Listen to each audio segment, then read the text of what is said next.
Hello दोस्तों, आज हम लोग स्टार्ट करेंगे राजनीतिक शास्त्र। क्या स्टार्ट करेंगे? राजनीतिक शास्त्र या राजनीतिक विज्ञान। इंग्लिश में बोलते हैं political science. Political science. Political मतलब राजनीतिक, साइंस मतलब विज्ञान या शास्त्र। तो आज हम लोग स्टार्ट करेंगे क्लास 10th का पॉलिटिकल साइंस, चैप्टर 1।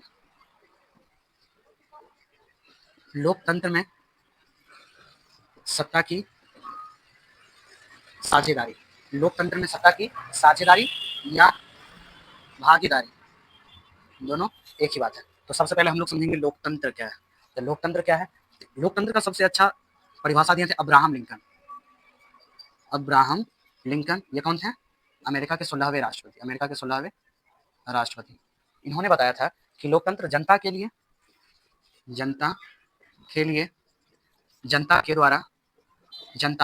के द्वारा चुना गया शासन व्यवस्था है। चुना गया शासन व्यवस्था है। यानी कि ये जो अब्राहम लिंकन थे 16वें राष्ट्रपति अमेरिका के, वो बताए थे कि लोकतंत्र जनता के लिए, जनता के द्वारा चुना गया शासन व्यवस्था है। यानी कि लोकतंत्र में सभी जनता जिसको चाहती है उसको राजा बनाकर रखती है। लेकिन एक आता है राजतंत्र, इसमें क्या होता है? राजा का बेटा ही राजा बनेगा। तो उम्मीद है कि हम लोग अभी पढ़ रहे हैं लोकतंत्र, तो आप लोग लोकतंत्र को समझ गए होंगे। लोकतंत्र में साझेदारी क्या होता है? तो जो अपर लेवल की सरकार है, अपर लेवल की सरकार, वो सभी काम तो कर नहीं सकती है। जैसे समझिए केंद्र का सरकार है, सिर्फ केंद्र का सरकार रहे तो वो स्थानीय लोगों का समस्या का निवारण सही से नहीं कर सकते। इसलिए उसको अनेक स्तर पर बांटा जाता है ताकि निम्न वर्ग का भी उतना ही विकास हो जितना उच्च वर्ग का विकास होगा। तो इसीलिए सत्ता का बंटवारा क्या है? जरूरी है। सत्ता का बंटवारा जरूरी है। तो हम लोग को इस चैप्टर में मुख्य रूप से बेल्जियम और श्रीलंका का कहानी पढ़ना है कि बेल्जियम में क्या शासन व्यवस्था थी, फिर वहां पर कैसे शासन व्यवस्था सुदृढ़ हुई, फिर श्रीलंका में क्या था। ये हम लोग को एग्जाम्पल के साथ हमारे बुक में ही दिया गया है, उसी तरह हम लोग पढ़ेंगे। उम्मीद करते हैं कि इतना आप लोग को समझ आया होगा। बाकी इसके आगे हम लोग पढ़ते हैं। हम लोगों को सबसे पहले बेल्जियम के बारे में पढ़ना है। तो हम लोग बेल्जियम के बारे में पढ़ते हैं कि बेल्जियम में कैसी व्यवस्था थी, क्या थी। बेल्जियम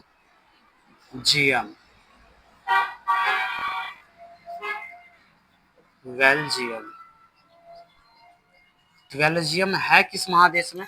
तो सबसे पहले हम लोग जानते हैं 7 महादेश है, जिसमें सबसे बड़ा महादेश एशिया, सबसे छोटा ऑस्ट्रेलिया, और छठा नंबर पर आता है यूरोप। ये जो है बेल्जियम, ये यूरोपीय महादेश का, यानी कि यूरोप महादेश का छोटा सा देश है। कैसा देश है? छोटा सा देश है। ये हमारे देश में हरियाणा के समान, यानी हरियाणा जितना बड़ा है उतना ही बड़ा ये भी है, यानी हरियाणा के समान है। बेल्जियम ये यूरोप महादेश का छोटा सा देश है जो हरियाणा के समान है। यहाँ की जनसंख्या लगभग 1 करोड़। और बेल्जियम की राजधानी है ब्रुसेल्स। बेल्जियम यूरोप महादेश का छोटा सा देश है जिसका राजधानी ब्रुसेल्स है। ये हमारे देश में हरियाणा के समान है। जिस प्रकार हरियाणा जितना बड़ा है उतना ही बड़ा ये है। यहाँ की आबादी लगभग 1 करोड़ है। तो बेल्जियम में जैसे समझिए ये है बेल्जियम, ये क्या है? ये है बेल्जियम, और ये है बेल्जियम की राजधानी। ये पूरा बेल्जियम यहाँ लिख देते हैं, बेल्जियम, और ये बेल्जियम की राजधानी ब्रुसेल्स। तो बेल्जियम में सबसे अधिक 59%, कितना? 59% डच भाषा बोलने वाले व्यक्ति थे। कौन भाषा? डच भाषा। और 40% फ्रेंच भाषा। कौन भाषा? फ्रेंच भाषा। और 1% बोलते थे जर्मन भाषा। कौन भाषा? जर्मन भाषा। ये पूरा बेल्जियम है, ये पूरा बेल्जियम है। इसमें 40% फ्रेंच भाषी, 59% डच भाषी और 1% जर्मन भाषी। ये सब भाषा है, फ्रेंच भाषा है, डच भाषा है। जैसे हमारे देश में हिंदी, कन्नड़, तमिल, इंग्लिश सब बोला जाता है, लेकिन प्राथमिकता किसको दी जाती है? हिंदी को ज्यादातर। उसी प्रकार संपूर्ण बेल्जियम में फ्रेंच, डच, जर्मन ये सब भाषा बोली जाती थी। तो ये जो फ्रेंच भाषी थे, ये अधिक पढ़े लिखे थे, ये सभी समृद्ध थे। समृद्ध मतलब ये सभी अमीर थे। ये कैसे थे? अमीर थे या समृद्ध थे। और डच वासी अधिक संख्या में थे, परंतु ये पढ़े लिखे नहीं थे, पढ़े लिखे नहीं थे। और ये जो डच वासी थे ये अमीर भी नहीं थे, अमीर नहीं थे। पूरा बेल्जियम में ये सभी थी कि 40, संपूर्ण बेल्जियम में 59% डच, 40% फ्रेंच और 1% जर्मन भाषी। लेकिन इसकी राजधानी ब्रुसेल्स में इसका उल्टा था। ये इसे डिवाइड कर दो, 80% फ्रेंच, 80% फ्रेंच और 20% डच। और जर्मनर भी होगा 0 पॉइंट समथिंग परसेंट, तो हम लोग उसका कंसिडर नहीं कर रहे हैं, ठीक ना। 80% फ्रेंच और 20% डच वासी होगा। तो पूरा संपूर्ण बेल्जियम पर अधिकार किसका चल रहा था, शासन व्यवस्था किसका चल रहा था, शासन व्यवस्था संपूर्ण बेल्जियम पर चल रहा था फ्रेंच वासी का। किसका, फ्रेंच वासी का। क्योंकि ये सभी पढ़े लिखे थे, ये सभी पढ़े लिखे के साथ साथ इनके पास रुपया पैसा था, ये आर्थिक रूप से संपन्न थे। लेकिन जब फ्रेंच इस पर अपना शासन व्यवस्था चला रहे थे तो डच वासी को लगा नहीं, हम भी उसमें भागीदारी ले, मेरा भी कुछ योगदान होता है कि हम इस देश में रहते हैं तो हम भी उसमें भागी। तो 1940 से 50 में, 1940 से 1950 में जितने भी डच वासी थे, डच वासी सभी विरोध किए। किसका विरोध किए, फ्रेंच वासी जो शासन व्यवस्था अकेले चला रही थी उस चीज का विरोध किए थे 1940 से 50 ईस्वी में। तो उसके बाद 4 संशोधन किया गया था संविधान में, 4 संशोधन संविधान में किया गया था। चूंकि वे पढ़े लिखे व्यक्ति थे, डच फ्रेंच वासी जो थे वो पढ़े लिखे थे, वो समझ रहे थे कि हाँ क्या ये मांग कर रहे हैं, इनकी क्या मांग सही है क्या गलत है। तो इन्होंने उनकी मांग को ठुकराया नहीं, उनकी मांग को एक्सेप्ट किया और 4 संशोधन के संविधान का। तो संशोधन क्या क्या किए थे सबसे पहले देख लेते हैं।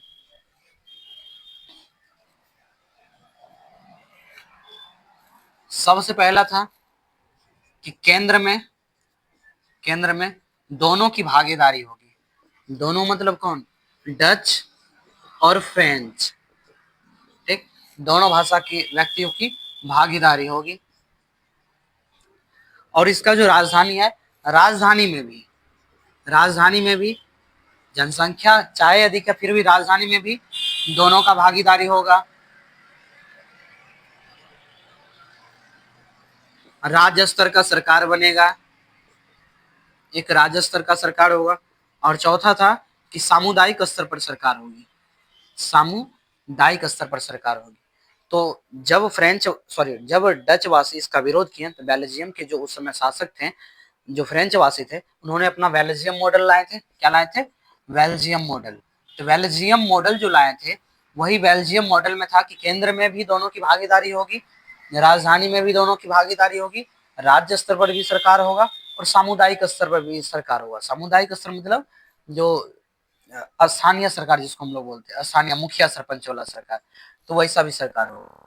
ये थी बेल्जियम का, कि बेल्जियम का जो भी मांग था, बेल्जियम में जो भी जनता का मांग था वो मांग का सुना, जिसके कारण से यहाँ लड़ाई झगड़ा कोई विवाद नहीं हुआ। यहाँ पढ़े लिखे व्यक्ति थे, सभी को समान रूप से भागीदारी दी गई, क्योंकि यहाँ पर कैसी व्यवस्था थी, लोकतंत्र व्यवस्था थी। कैसी व्यवस्था थी, लोकतंत्र व्यवस्था थी। अब हम लोग आएंगे श्रीलंका पर, हम लोग आते हैं श्रीलंका पर।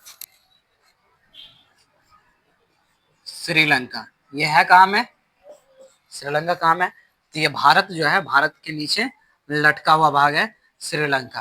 कहाँ है, भारत के नीचे लटका हुआ, यानी कि ये जो है एशिया महाद्वीप में है। किसमें है, एशिया महाद्वीप, एशिया में भी दक्षिण एशिया में। किस एशिया में, दक्षिण एशिया महाद्वीप में। श्रीलंका आजाद कब हुआ, तो 1948 ईस्वी में। कब हुआ था, 1948 ईस्वी में। श्रीलंका की राजधानी, श्रीलंका दक्षिण एशिया का एक छोटा सा देश है।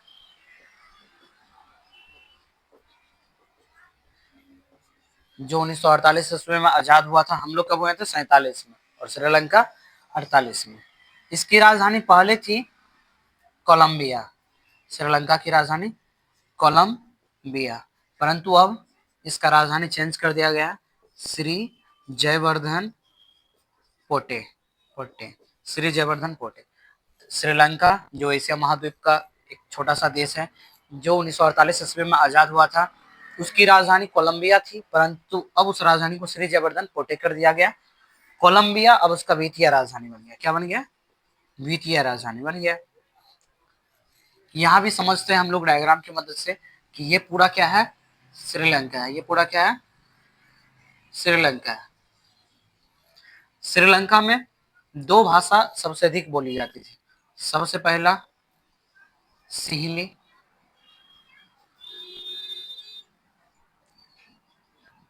जो कि 74% था, या इसको बोल सकते हैं 80% था। ठीक। दूसरा, अगर ये 74 है तो इधर 26 हो जाएगा। दूसरा तमिल भाषी, कौन? तमिल भाषी, या फिर 30%, 26 से 20%। ये पूरा श्रीलंका है जिसमें 74% सिहली और 26% तमिल।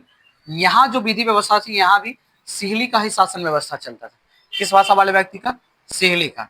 ये इतना ज्यादा कठोर शासन व्यवस्था चला, जैसे बेल्जियम में क्या था कि वहाँ के लोग समझे, फ्रेंच भाषी भी, कि हाँ डच को भी अधिकार मिलना चाहिए, परंतु ये नहीं समझे सिहली वाले, ये नहीं समझे। ये क्या किए थे? ये अपना श्रीलंका में ये अपना खुद का मॉडल बनाए थे। ठीक। कौन? सिहली वाले। मॉडल क्या बनाए थे? सबसे पहला कि सिहली भाषा को राज्य भाषा बना दिया गया। सिहली भाषा को राज्य भाषा बना दिया गया, यानी कि अब कहीं भी कोई भी काम होगा सिहली भाषा में होगा और सिहली के अलावा किसी भाषा में नहीं होगा।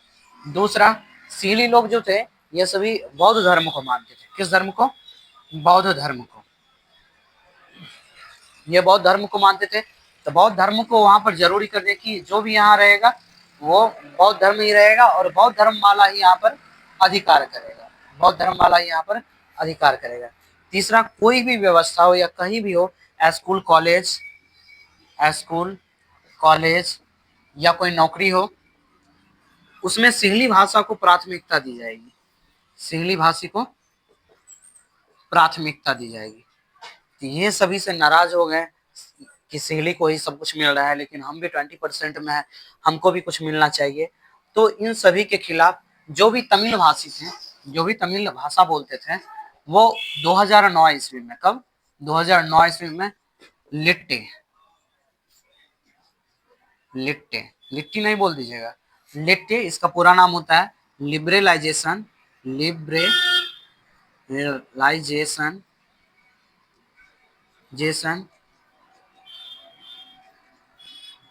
Tiger of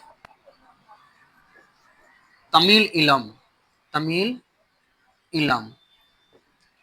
liberalisation tiger of Tamil इलम। लिट्टे ये सेना का गठन है। क्या था? ये सेना का टुकड़ा था। ये सभी को जब अपने खिलाफ देखते थे तमिलवासी, तमिल भाषा वाले, जब ये सभी को अपने खिलाफ देखते थे तो उन्होंने लिट्टे नाम का एक सेना का गठन किया था। लिट्टे का पूरा नाम होता है लिबरलाइजेशन टाइगर ऑफ तमिल इलम। ठीक ना? तो वो गठन किए थे। उसके बाद 2009 ईस्वी में मांग किए थे किससे? सिहली भाषी से, कि हमें भी हर चीज में, हर क्षेत्र में समान अधिकार दिया जाए, क्योंकि हम भी देश में 20% है तो मेरा भी कुछ अधिकार होना चाहिए। परंतु सिहली के जो उसमें के शासक थे वो समझे नहीं, अभी तक भी नहीं समझे, अभी तक भी ये विवाद चल रही है, जिसके कारण से बहुत ज्यादा त्रस्त हो गई है। इसका हालत देख लीजिए, अब श्रीलंका का हालत दिन प्रतिदिन और खराब होती जा रही है। वही बेल्जियम उस विधि व्यवस्था को समझी तो वो आगे बढ़ गई है। तो हम ये दोनों के माध्यम से बस ये चीज समझाना चाह रहे थे कि सत्ता में भागीदारी क्यों जरूरी है। अगर अनेक जाति धर्म के लोग हमारे समाज में रह रहे हैं, जैसे भारत है, भारत यहाँ भी हिंदू रहता है, मुस्लिम है, सिख है, ईसाई है, पारसी है, जैन है, बौद्ध है, और बहुत सारे धर्म के व्यक्ति होंगे। ठीक ना? उधर बहुत सारे धर्म का। अब हिंदू का भी यहाँ पर उतना ही अधिकार है जितना मुस्लिम का भी उतना ही अधिकार है जितना सिख का, यानी कि सबका अधिकार क्या है? समान है। परंतु श्रीलंका में ऐसा नहीं था। श्रीलंका में क्या था? तो जो सिहली भाषा बोलेगा उसको प्राथमिकता दी जाएगी, जो सिहली भाषा नहीं बोलेगा उसको प्राथमिकता नहीं दी जाएगी। तो जब भी सरकार बनती है तो सरकार की सत्ता का बंटवारा बहुत जरूरी होता है, नहीं तो अलग अलग जो भी समुदाय के व्यक्ति होंगे वो आपके विरोध में आ जाएंगे। जैसे हिंदू राष्ट्र सिर्फ हम बनाएंगे तो बाकी हिंदू के अलावा जितने हैं सभी हमारे विरोध में आएंगे। ठीक है ना? मुस्लिम राष्ट्र बनाएंगे तो ये सभी आएंगे। इसलिए हम लोग क्या करते हैं धर्मनिरपेक्ष बनाते हैं, धर्मनिरपेक्ष या पंथ निरपेक्ष, पंथ निरपेक्ष। तो हिंदू, मुस्लिम, सिख, ईसाई, पारसी, जैन, इस व्यवस्था में कोई भी रहे, कहीं भी रहे, सभी को समान अधिकार मिलेगा। यही व्यवस्था अगर हमारे श्रीलंका में भी रहता तो शायद श्रीलंका की विधि व्यवस्था ठीक हो जाती, श्रीलंका इतना गिरता नहीं। लेकिन श्रीलंका के जो सिहली के शासक है, जो प्रधानमंत्री वहां के होते हैं, वो नहीं समझ पाते हैं कि सत्ता में साझेदारी जरूरी है या नहीं। ये सब्जेक्ट उनको पढ़ाना चाहिए, ठीक ना, पढ़ना चाहिए उनको, ये सब्जेक्ट उनको पढ़ना चाहिए, तभी आगे बढ़े। अब हम लोग पढ़ेंगे सरकार के बारे में, कि सरकार जो होती है, एक उसका 36 रूप होता है। कैसा रूप होता है? 36 रूप, अंग्रेजी में बोलते हैं हॉरिजेंटल फॉर्म, हॉरिजेंटल फॉर्म। और एक होता है ऊर्ध्वाधर रूप, ऊर्ध्वाधर रूप, vertical form, vertical form, vertical form. और ये अलग अलग सरकार की सत्ता का बंटवारा है। जैसे ये है सरकार, ये क्या है? सरकार। तो सरकार को पहले ऊर्ध्वाधर 36 रूप से 3 भाग में बांटा गया। 36 मतलब ये हो गया 36 और ये हो गया ऊर्ध्वाधर, सोया हुआ 36 और खड़ा है ऊर्ध्वाधर, ठीक ना। आज आप लोग का चैप्टर एक ही शॉर्ट में खत्म हो रहा है, इसलिए थोड़ा फास्ट में बता रहा हूँ, आप लोग टेंशन नहीं लीजिएगा। आज जो मैं ये बता रहा हूँ इसमें पूरा एक चैप्टर एक साथ है। तो सरकार जो है, सरकार का 36 रूप में 3 है। पहला व्यवस्थापिका, पहला व्यवस्थापिका, दूसरा कार्यपालिका और तीसरा न्यायपालिका। सरकार का 36 रूप से 3 अंग, व्यवस्थापिका, कार्यपालिका, न्यायपालिका। व्यवस्थापिका कानून बनाती है, व्यवस्थिका कानून बनाती है। कोई भी कानून हो, कितना परसेंट जीएसटी लगाना है या कल से ये विधि व्यवस्था बंद रहेगी, ये सभी बनाएगा कौन? व्यवस्थापिका। और व्यवस्थापिका होता कौन है? तो मंत्री जितने होते हैं, केंद्रीय मंत्री या राज्य के मंत्री, ये सभी मंत्री होते हैं व्यवस्थापिका के अंग, ठीक। दूसरा है कार्यपालिका, ये जो कानून बनाती है, जो व्यवस्थापिका द्वारा कानून बनाया गया है, इस कानून को सुचारू रूप से चलाने का कार्य होता है, सुचारू रूप से चलाने का कार्य करती है कौन? कार्यपालिका। इसके अंतर्गत कौन आएंगे? तो मंत्री भी आएंगे, चूंकि मंत्री भी चलाएंगे ये विधि व्यवस्था को। और जितने भी ऑफिसर हैं, जैसे आईएएस, आईपीएस, दरोगा, जितना भी आईएएस, आईपीएस या कोई भी ऑफिसर हो जो हमारे देश में रह रहे हैं, सभी क्या काम करते हैं? कार्यपालिका का काम करते हैं। यानी कि व्यवस्थापिका जो कानून बनाई है उस कानून को सही ढंग से चलाने का काम करते हैं। और अगला है न्यायपालिका, ये भी सरकार का मुख्य अंग है, ये न्याय देती है। और ये मुख्य रूप से कोर्ट को हम लोग, कोर्ट को बोलते हैं न्यायपालिका। अगर जैसे किसी के विवाद हो गया, आपके पड़ोसी में मारधार हो गया, कपार उपार फूट गया, तो हम लोग कहाँ जाते हैं? पहले जाते हैं पुलिस स्टेशन, एफआईआर कर दिए, केस हो गया तो हम लोग कहाँ जाते हैं न्याय लेने के लिए? न्यायपालिका जाते हैं ना, न्यायपालिका। ये जो न्यायपालिका है, ये देखती है कि कानून सही बना है या नहीं, सबसे पहला। और अगर कानून सही बना है तभी कानून लागू होगा, अगर कानून सही नहीं बना है तो यहाँ न्याय दिया जाएगा कि ये कानून गलत है, इस कानून को वापस लिया जाए। दूसरा, कानून सुचारू रूप से चल रहा है या नहीं, अगर चल रहा है तो अच्छी बात है, अगर नहीं चल रहा है तो उसको क्या दंड देना है, नहीं देना है, वो सब क्या करता है? न्यायपालिका ही तय करेगी कि क्या करना है, नहीं करना है। ये था सरकार का 36 अंग। कैसा अंग था? 36 अंग। अब सरकार का ऊर्ध्वाधर अंग हम लोग देखते हैं, सरकार का ऊर्ध्वाधर अंग क्या है। यह है सरकार और इसका ऊर्ध्वाधर अंग, ऊर्ध्वाधर मतलब खड़ा। ये हो गया केंद्र सरकार, ऊर्ध्वाधर में केंद्र सरकार, राज्य सरकार और स्थानीय सरकार।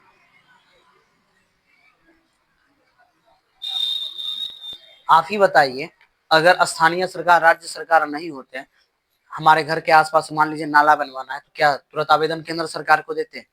वो हमारी बात सुनती? नहीं सुनती।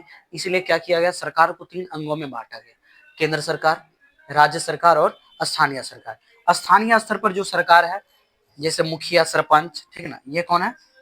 मुखिया, सरपंच। और राज्य सरकार जैसे कि सीएम, ठीक ना, और इसके कैबिनेट मंत्री और बहुत सारे होते हैं। उसी प्रकार केंद्र में पीएम और इनका अनेक कैबिनेट मंत्री है, जो सब यहाँ मंत्री है वही यहाँ भी है। लेकिन गांव में क्या होगा? मुखिया, सरपंच, वार्ड, ये सब होगा। तो सरकार का 36 रूप से क्या था? व्यवस्थापिका, कार्यपालिका, न्यायपालिका। सरकार का ऊर्ध्वाधर रूप से क्या है? केंद्र सरकार, राज्य सरकार, स्थानीय सरकार।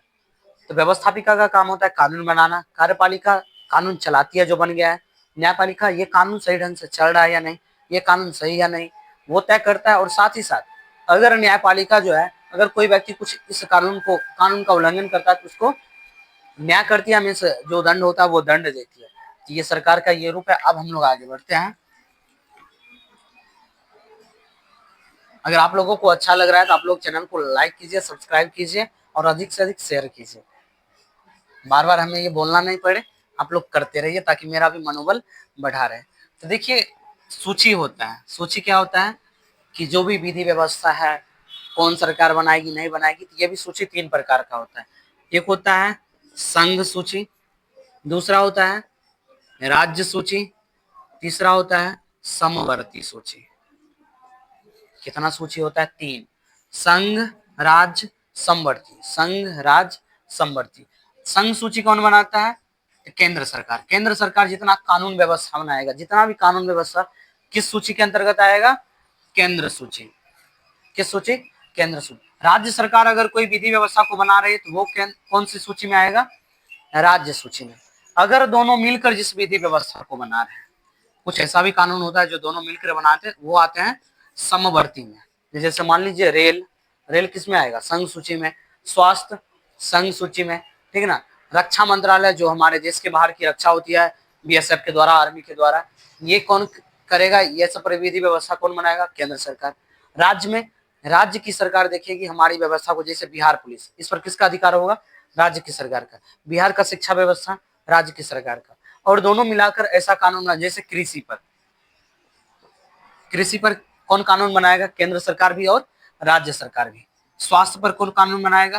केंद्र सरकार भी और राज्य सरकार भी। शिक्षा पर कौन कानून बनाएगा? केंद्र और राज्य। यानी कि जिसमें केंद्र और राज्य दोनों मिलकर कानून को बना रही है उसको बोलते हैं समवर्ती सूची। जिसमें सिर्फ केंद्र बना रही है उसको संघ सूची, और जिसमें राज्य बना रही है उसको राज्य सूची, ठीक है ना। अब देखिए, केंद्र सरकार, राज्य सरकार दोनों मान लीजिए एक ही नियम पर कुछ काम कर रहे हैं, ठीक। इनका भी बात है, इनका भी बात है, तो किनका बात को माना जाए? जैसे मान लीजिए छोटका भाई है, बड़का भाई, कुछ छोटका भाई बोल रहा है, कुछ बड़का भाई बोल रहा है, तो किनके बात को समाज में मानेगा? तुम ही बताओ। बड़े भाई को, जो बड़ा है। ये दोनों में आपको बड़ा कौन लग रहा है? केंद्र सरकार। ये दोनों बात का अगर टकराव हो जाए, दोनों में बात का विरोध हो जाए, किस बात को माना जाएगा? यानी इसके बात को प्राथमिकता दिया जाएगा, केंद्र सरकार के बात को प्राथमिकता दिया जाएगा। आज का चैप्टर बस इतना ही था। आज पूरा चैप्टर खत्म हो गया है। बाकी तुम लोग चैनल को लाइक करो, सब्सक्राइब करो, और इसका अगला वीडियो भी हम लोग देंगे, सेकंड चैप्टर का, थर्ड चैप्टर का। टेंशन बिल्कुल नहीं लेना, यूट्यूब पर पूरा फ्री है, मतलब फ्री है। आप लोग अधिक से अधिक सिर्फ शेयर कीजिए, ठीक ना। Thank you.